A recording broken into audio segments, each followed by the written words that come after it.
Bismillahirrahmanirrahim. Assalamualaikum warahmatullahi wabarakatuh. Waalaikumsalam warahmatullahi wabarakatuh.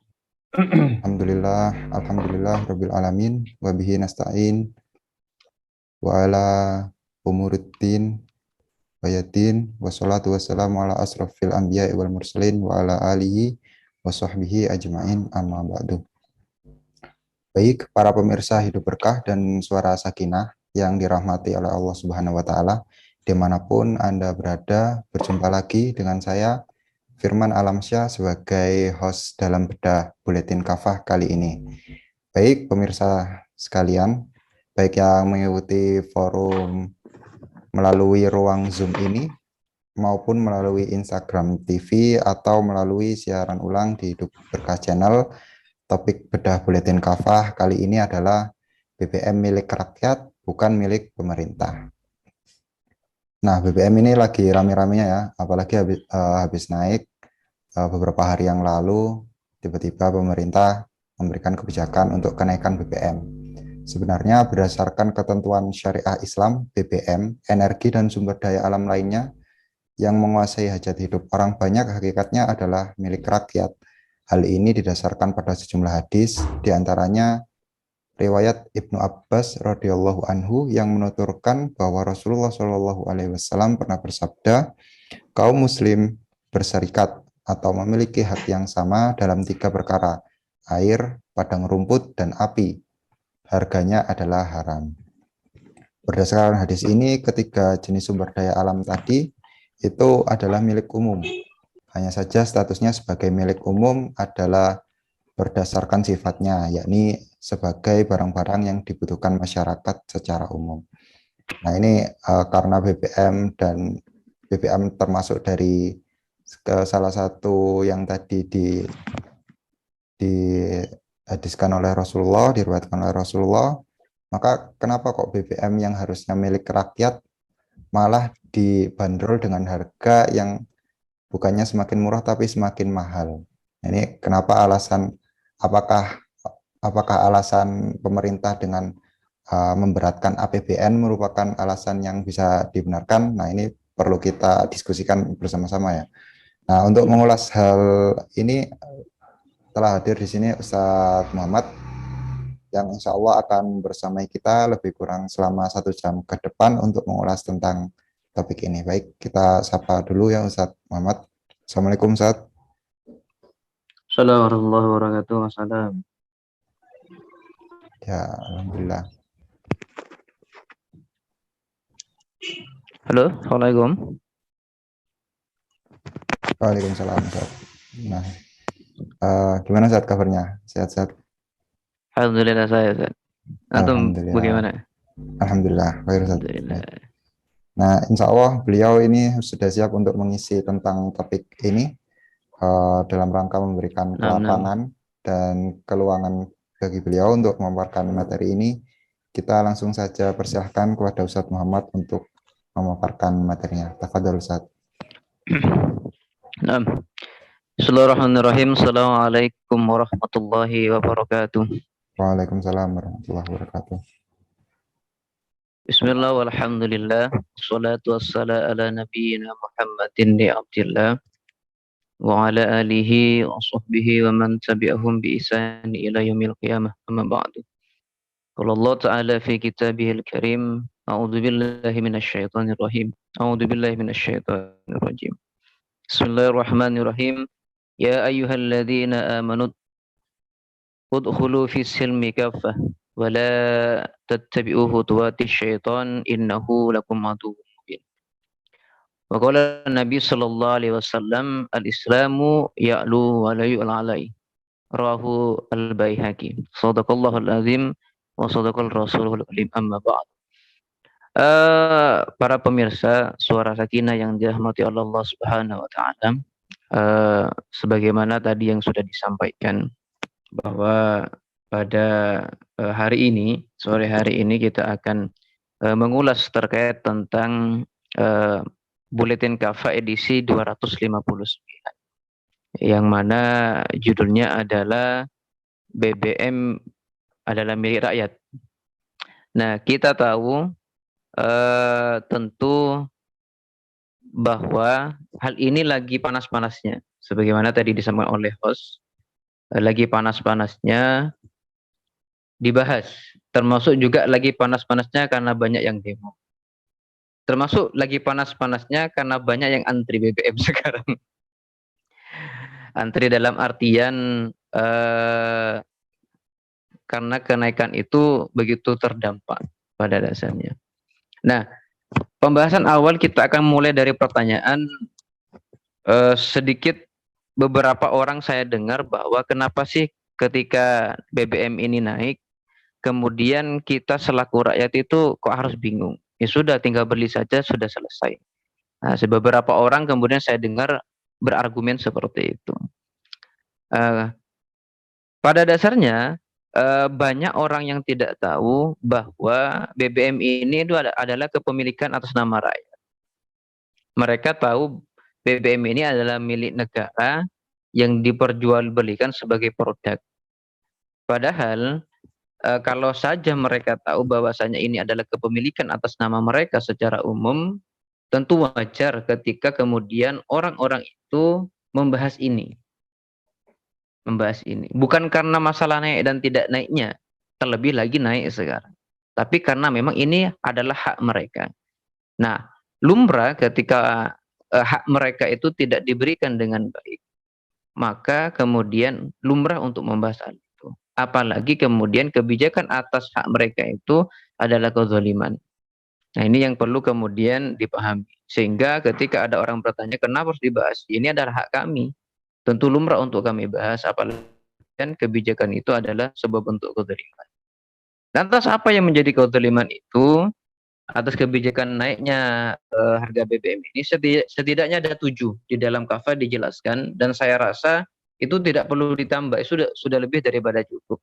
Yang pertama adalah naiknya BBM ini itu berdampak kepada rakyat secara keseluruhan. Meskipun tidak seluruh, tapi rakyat secara keseluruhan akan kemudian mendapatkan dampak ini. Khususnya adalah golongan menengah ke bawah. Lebih khusus lagi ketika orang yang berkendara menggunakan roda 2. Apalagi di Indonesia sekarang itu semarak yang namanya saudara kita yang berprofesi sebagai ojek online dan angkutan-angkutan yang lain. Itu tentu sangat berdampak bagi mereka. Karena setoran mereka akan tetap harus diberikan, sementara kemudian pengeluaran itu bertambah. Itu yang pertama, faktanya seperti itu. Kemudian yang kedua, kenaikan BBM ini dikeluarkan di saat kondisi masyarakat ini masih sakit. Atas lumpuhnya sektor ekonomi yang sekarang mulai merangkak naik dari kondisi COVID 2 tahunan ini. Ketika kemudian naik, tentu ini sangat menyusahkan, sangat memperberat kondisi rakyat secara umum. Bagaimana mungkin kemudian kebijakan harga ini naik di saat masyarakat ekonominya lagi sakit, yang lagi merangkak ini, masih belum berlari, masih merangkak. Kemudian fakta yang ketiga, bahwasanya BBM ini naik di Indonesia di saat harga minyak mentah dunia itu turun, dan berbagai negara itu kemudian menurunkan harga BBM-nya di negara mereka untuk kepentingan rakyat. Yang seharusnya kemudian turunnya harga minyak mentah dunia ini menjadi angin segar untuk turunnya harga BBM, di Indonesia malah kebalik. Harga BBM-nya jadi naik. Nah, ini tentu luar biasa. Kebijakan yang luar biasa menjadikan rakyat itu kemudian penuh tanda tanya besar. Salah kami itu apa sih aslinya begitu. Kemudian yang keempat, bahwa naiknya BBM ini sudah menjadi bukan menjadi rahasia umum bahwa ketika BBM naik itu akan berbarengan dengan naiknya berbagai macam kebutuhan yang lain. Khususnya saya tadi sempat mencari, ternyata naiknya BBM ini itu masih satu masalah. Masalah yang lain itu akan segera menyusul. Khususnya adalah kemudian terkait masalah inflasi. Inflasi ini yang itu pasti akan kemudian berdampak kepada pertumbuhan ekonomi di tengah masyarakat. Nah, di mana digadang-gadang kalau di Indonesia ini yang diharapkan adalah penduduk menengah yang memiliki pendapatan tinggi untuk kemudian mengangkat pertumbuhan ekonomi di kalangan bawah. Sehingga dengan naiknya ini itu dipastikan, saya tadi baca di CNBC itu akan ada kenaikan inflasi nanti sampai kepada 2003 sekitar 3,8%. Yang itu pasti akan dipastikan bahwa berisiko untuk pertumbuhan ekonomi yang akan melambat. Nah, tentu itu adalah merupakan kabar buruk bahwa ketika kalau di dalam bahasa orang awam itu ketika BBM naik maka kemudian sebagian orang akan saving money untuk berbelanja sesuatu yang lain. Karena memang kebutuhan mereka itu lumayan banyak untuk BBM ini. Sehingga lumrah ketika kemudian BBM naik yang dibarengi dengan kenaikan yang lain. Misal kemarin kita dengar bahwa ojol itu sudah demo minta kenaikan apa istilahnya, potongannya dikurangi atau tarif per kilonya itu ditambah. Itu karena memang mereka potongannya tetap, tapi pengeluarannya bertambah atas kenaikan BBM ini. Ini kemudian jadi satu masalah ini memunculkan berbagai masalah yang lain. Belum lagi kemudian harga pangan. Apa kaitannya? Karena ketika BBM naik, maka biaya produksi untuk delivery barang tersebut itu juga naik. Sehingga lumrah ketika barang tersebut itu juga naik. Khususnya sembako. Itu pasti berdampak. Dan yang dikhawatirkan dampaknya ini bukan hanya kemudian sebulan, tapi itu diprediksi oleh beberapa pakar ekonomi dari yang tadi saya baca di CNBC, itu sekitar 3 sampai 6 bulan, bahkan dikhawatirkan sampai 9 bulan ke depan. Ini pasti akan berdampak kepada pertumbuhan ekonomi. Kemudian fakta yang kelima, kenapa ini dikatakan kemudian zalim? Karena di tengah kehidupan rakyat yang sulit, pemerintah kemudian masih tetap ngotot melakukan proyek besar yang lain. Yang itu tidak kemudian bersinggungan langsung dampaknya kepada masyarakat secara umum. Contohnya kemudian kita sebut kayak IKN, kemudian kereta cepat Bandung-Jakarta itu kan tidak bersinggungan langsung. Sehingga tidak sedikit orang yang saya temui ketika ngobrol itu berpikir jangan-jangan kenaikan BBM ini pendapatannya untuk dibayar hutang atau melanjutkan proyek-proyek yang ada. Itu orang awam sudah bicara seperti itu karena memang faktanya memang seharusnya turun, tapi kenapa kok malah naik? Kemudian yang keenam, memang pemerintah mengatakan bahwa ketika BBM ini naik akan diiringi dengan diturunkannya yang namanya BLT, bantuan langsung tunai atau bantuan langsung tekor istilahnya. Karena memang ini merupakan yang sudah lama dilakukan pemerintah ketika ada kenaikan BBM atau kebijakan tertentu itu dibarengi dengan bantuan langsung tunai. Padahal itu hanya dirasakan sebagian kecil masyarakat di Indonesia yang mendapatkan itu. Itu pun dengan distribusi yang saya rasa masih kurang efisien. Bahkan beberapa banyak yang salah sasaran BLT itu. Jadi ini tidak menjadi dampak yang baik karena BBM ini pada dasarnya berdampak kepada seluruh lapisan masyarakat, khususnya menengah ke bawah. Sementara yang dapat BLT itu hanya sebagian kecil. Katakanlah yang tergolong kepada masyarakat miskin, yang jumlahnya itu kurang lebih 20 sampai 26, sekian juta. Sementara sektor menengah itu kan tidak dapat malah. Ini yang kemudian menjadi sesuatu solusi yang tidak mensolusikan. Kemudian yang ketujuh, faktanya adalah ini sudah sangat kelihatan bahwa seolah-olah pemerintah kita itu tidak pernah serius menangani ini. Seolah-olah. Apalagi kemudian berbagai macam anggaran yang bocor akibat korupsi itu dengan adanya BBM naik maka semakin mencekik masyarakat. Kemudian fakta yang kedelapan yang kita perspektif Islam bahwasanya sebagaimana tadi kita bahas di awal, banyak masyarakat yang tidak tahu bahwasanya BBM ini adalah kepemilikan atas nama rakyat. Jadi kemudian lumrah seharusnya tidak ada kebijakan yang menzolimi. Bahkan kalau di dalam Islam itu seharusnya mendapatkan BBM ini secara gratis karena kepemilikannya secara umum. Berserikat akan hal ini sebagaimana tadi hadis yang sempat dicuplik oleh host tadi. Jadi ketika sudah tahu ini adalah hak rakyat, maka seharusnya mindset rakyat itu sudah berpikir harusnya ini dapat gratis dong. Atau setidaknya kalau ada biaya produksi itu setidaknya sangat murah. Jadi dari 8 fakta ini kemudian disimpulkan bahwasanya kebijakan ini sudah sangat zalim, bukan lagi zalim ya, sangat zalim. Di tengah kondisi yang ada, di antara fakta yang sudah kemudian seharusnya turun malah jadi naik. Belum lagi dilihat dari kacamata Islam. Nah, kemudian sebagaimana hadis tadi yang disampaikan bahwasanya al-muslimuna syuraka'u fi salatin fil ma'i wal kal wan nar wa thamanuhu haramun. Jadi memang pada dasarnya kaum muslim itu berserikat atas 3 perkara. Berserikat ini maksudnya adalah memiliki hak yang sama, kepemilikan umum itu tadi. Terkait perkara air, padang rumput dan juga api. Nah, BBM ini termasuk daripada api, sumber daya. Sumber daya. Dan ini harganya adalah haram untuk diperjualbelikan, yang ada itu adalah dikelola oleh negara untuk kemaslahatan sepenuhnya rakyat itu sendiri, umat itu sendiri. Sehingga seharusnya tidak ada kemudian istilah subsidi di dalam Islam. Karena seluruhnya seharusnya mendapatkan yang sama, murah dan gratis, kalau perlu.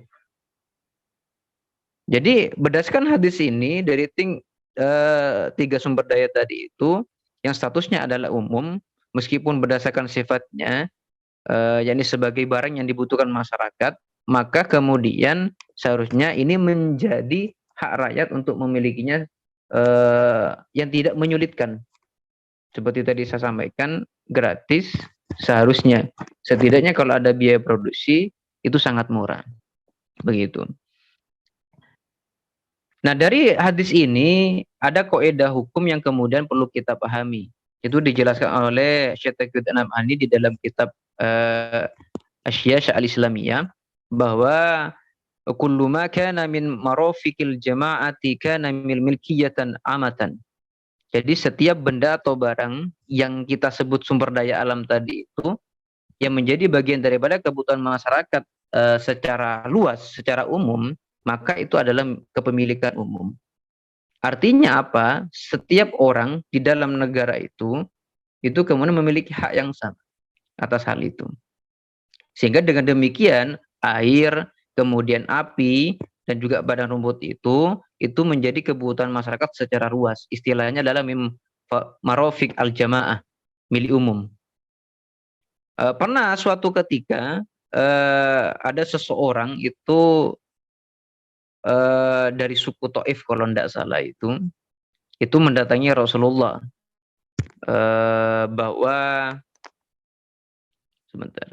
mendatangi Rasulullah, namanya adalah Abyad bin Hammal, dan meminta beliau agar memberikan tambang garam kepada dia. Kemudian Rasulullah pun memberikan tambang tersebut untuk dikelola dan diambil manfaatnya. Hingga kemudian ada seorang laki-laki dari majelis itu mendatangi Rasulullah, menyampaikan bahwa, ya Rasulullah, tahukah Anda apa yang Anda berikan kepada laki-laki tersebut itu adalah sesuatu seperti air yang mengalir. Artinya tidak terbatas. Ini berlimpah gitu kan. Tidak ada batasnya, unlimited gitu loh. Kemudian Ibnu Al-Mutawakkil berkata, lalu Rasulullah menarik kembali pemberian tambang garam itu dari Abyad bin Hammal. Hadis ini diriwayatkan oleh Abu Dawud dan juga At-Tirmidzi. Nah, ini sebagai bentuk penjelasan bahwa ketika kemudian kepemilikan umum yang merupakan sumber daya alam itu yang ketika sumber daya alam itu tidak ada minimalnya, artinya berlimpah, itu kemudian tidak bisa dikuasai oleh individu. Kalau istilah sekarang, tidak boleh dikuasai oleh swasta. Harus kemudian menjadi kepada kepemilikan umum umat yang dikelola oleh negara, yang dikembalikan kemaslahatannya untuk umat secara keseluruhan. Bersih, yang memiliki hak yang sama. Jadi dari penjelasan ini kemudian bisa ditegaskan bahwa benar ketika kita mengatakan BBM itu adalah milik rakyat, bukan milik negara. Sehingga akan aneh kemudian ketika BBM ini diperjualbelikan untuk diambil keuntungan. Ini akan jadi aneh, seolah-olah kita beli barang di rumah sendiri. Bayangkan kalau kita seorang anak, kemudian makan di rumah orang tua, kemudian orang tua minta harga memberikan harga kepada kita. Padahal anak tersebut masih dalam lingkup yang harus diberikan kebutuhannya. Ini menjadi sesuatu yang aneh kalau seperti itu. Maka kemudian bisa dipahami bahwa ini memerlukan peran negara. Peran negara akan pengelolaan daripada BBM. Nah, ini yang menjadi pembahasan yang harus kita pahami dan perlu kita sampaikan kepada masyarakat secara umum. Ketika mereka sadar bahwasanya BBM ini adalah kepemilikan mereka, kepemilikan umat, maka mereka tidak salah ketika kemudian risau dengan hal ini.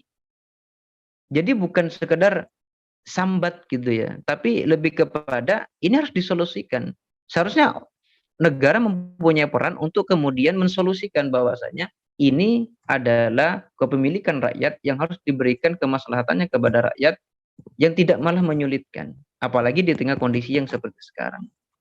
Jadi pada dasarnya di dalam negara, kalau kita mengacu kepada Islam ya, di dalam negara Islam, di dalam daulah Islam itu tidak ada yang namanya subsidi.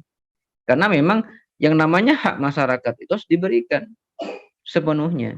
Jadi bukan kemudian negara mengambil keuntungan dari rakyat seolah-olah mereka diperas keringatnya untuk diambil manfaatnya bagi mereka sendiri oleh penguasa maksudnya.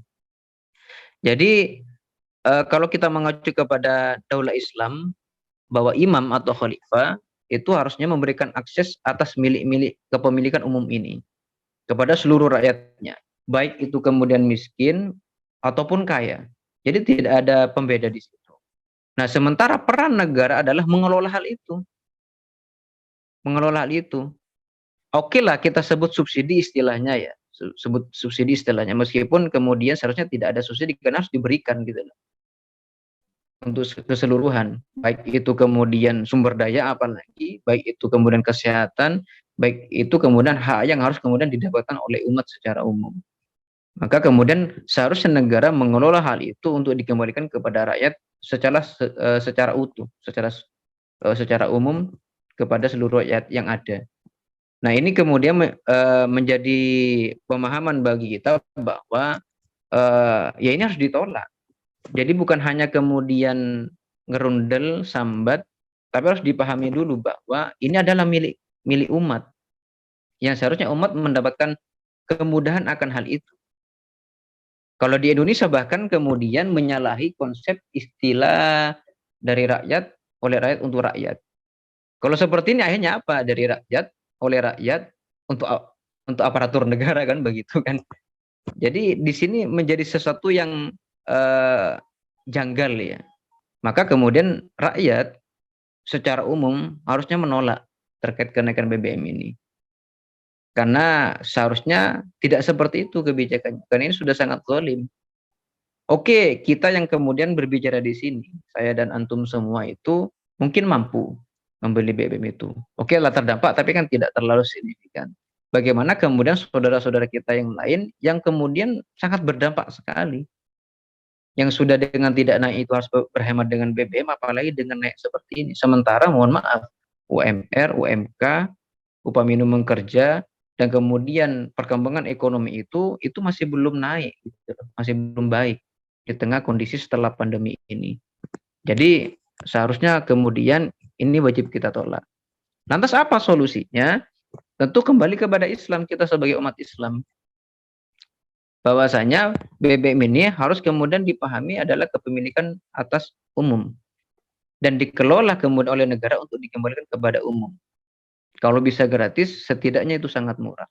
Karena adalah hak mereka. Nah, ketika hak tidak diberikan kepada kemudian yang berhak mendapatkan hak tersebut, maka itu zalim. Dan zalim itu adalah dosa besar.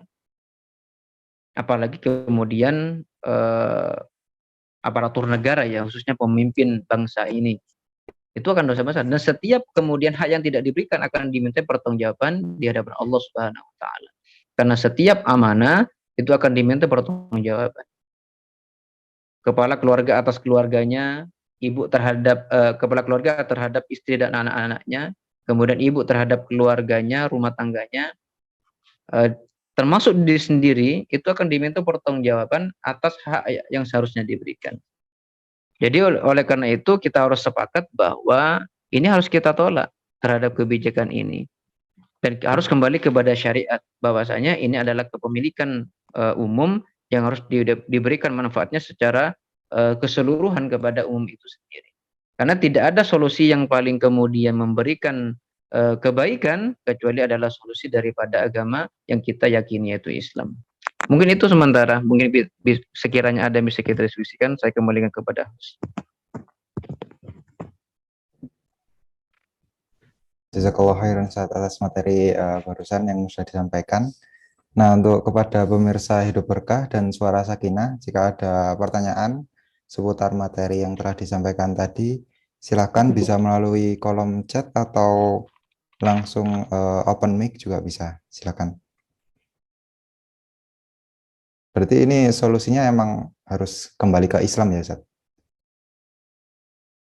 Jadi yang menjadi masalah kan pertama masyarakat kita itu tidak paham bahwa ini adalah milik mereka. Milik mereka, ya benar.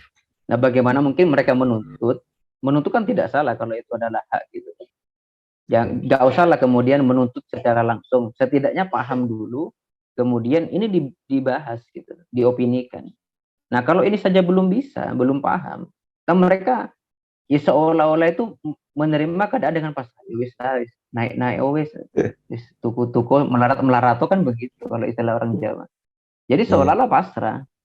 Nah, jadi harus paham dulu kondisinya. Karena banyak orang itu seperti tadi saya sampaikan, banyak orang itu kemudian seolah-olah sok gitu loh. Wis gak usah wis tinggal tuku hai. Iya. Oke, Anda mampu, saya mampu, oke gitu kan. Yang lain ini masalahnya sudah bermasalah. Saya kebetulan itu ada keluarga yang sebagai super truk gitu kan. Ini terkait saya rasa pembahasannya. Dan tentu ketika solar naik, ya maka kemudian itu sudah sempat update status DWA bahwasanya para konsumen pelanggannya itu mohon dimengerti karena BBM naik, mohon ongkosnya juga dinaikkan. Sampai seperti itu. Itu yang sudah punya pelanggan, apalagi yang baru meniti karir gitu kan di dunia persupiran lah katakan. Ya berarti kan sudah dapatnya jelas. Masa kita bilang ya sabar itu butuh pola, kan nggak mungkin gitu. Yang penting paham dulu, kemudian disampaikan kebenaran. Karena kalau belum paham kaidahnya, diberikan opini itu akan bermasalah. Jadi dipahamkan dulu. Sehingga ketika duduk ngobrol itu bisa nyambung. Begitu. Berarti harus disadarkan dulu bahwa ini BBM itu milik kita bersama, bukan milik pemerintah atau milik swasta gitu ya. Benar. Siap. Jangan di kenegaraan, di rumah tangga saja. Kalau salah satu anggota keluarga itu kemudian ngepek gitu kan, memonopoli, itu yang lain kan gusar gitu kan. Bagi-bagi itu nasi buat bareng-bareng gitu, lauk ini buat bareng-bareng. Lah kok dipe, apalagi diambil untung gitu kan. Sampean lek pengen, aku dhisik saya dapat, sampean tuku. Nah ini masalah. Apalagi negara ya. Yang lingkup kecil saja itu sudah bergejolak masalah kalau ada seperti apalagi negara. Ini luar biasa. Terlepas daripada motif demo yang ada ya, mahasiswa, ojol dan lain sebagainya, motifnya kan kita tidak tahu. Tapi itu masih bisa dibenarkan. Mereka risau bahwasanya kebijakan ini mempersulit. Bagaimana mungkin di tengah kondisi seharusnya itu turun, malah dinaikkan. Sudah tahu kemudian ini seolah-olah masalah yang sudah kelelep sampai leher nih, gitu lah. Lu malah tenggelamkan ditambahi air. Ini maunya apa, kita semuanya mati tenggelam atau bagaimana? Ini kan yang menjadi permasalahan pentingnya di situ. Baik, kepada pemirsa sekalian, kalau mau ada yang ditanyakan, masih ada waktu, silakan.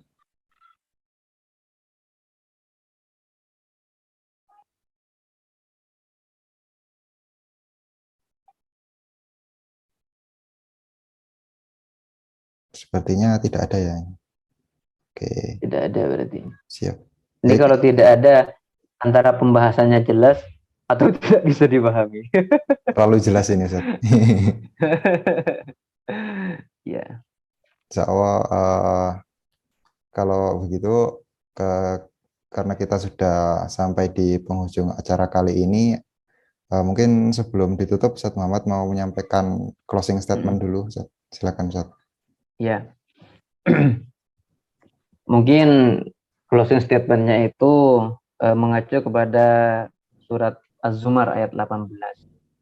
Allah Subhanahu wa taala berfirman, "Alladzina yastami'una al-qaula fayattabi'una ahsana. Ulaika alladzina hadahumullah wa ulaika hum ulul albab." Bahwa Allah Subhanahu wa taala berfirman, orang-orang yang benarkan perkataan yang baik kemudian mengikutinya. Di antara yang baik yang didapatkannya itu merupakan orang-orang yang diberi Allah petunjuk dan orang-orang yang kemudian menggunakan akal. Nah, kondisi yang sekarang seperti ini itu bukan masalah kemudian kita sambat atau tidak, karena dalam Islam itu tidak ada kata sambat. Yang ada itu adalah kemudian dikembalikan kondisi itu, solusinya kepada Islam itu sendiri. Jadi bukan sambat. Nah, tentu ketika kemudian informasi ini terkait masalah kemudian pengkajian terkait masalah sumber daya alam ini, yang salah satunya kita adalah BPM, ketika sudah dipahami, yang ini tidak akan mendapatkan solusi ketika dikembalikan kepada hukum-hukum sekuler yang ada sekarang. Sehingga seharusnya kemudian kita kembali kepada Islam untuk mensolusikan. Suarakanlah kepada masyarakat umum atas keyakinan yang kemudian kita pilih ini adalah kebaikan yang diberikan oleh Allah Subhanahu wa taala. Dan suarakanlah kepada para aparatur negara, kepada pemerintahan. Bukan kemudian dengan kekerasan, tapi sampaikan opini sebagai bentuk bahwasanya pengingat. Bahwasanya ini adalah kebijakan yang zalim yang seharusnya tidak diberikan kepada rakyat.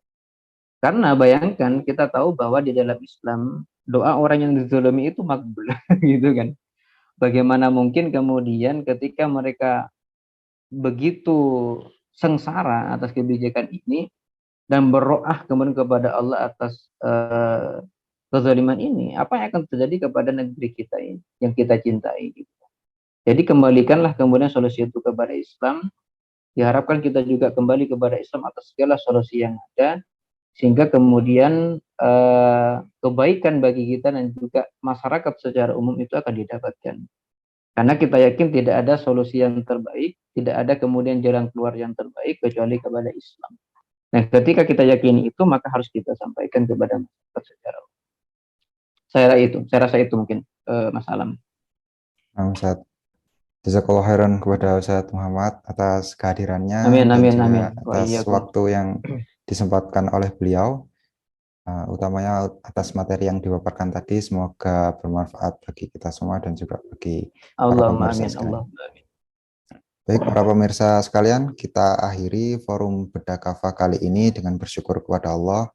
Alhamdulillahirrabbilalamin. Dan juga beristighfar kepada Allah. Astaghfirullahaladzim, astaghfirullahaladzim, astaghfirullahaladzim. Dan doa kafaratul majlis. Subhanakallahumma wa bihamdika.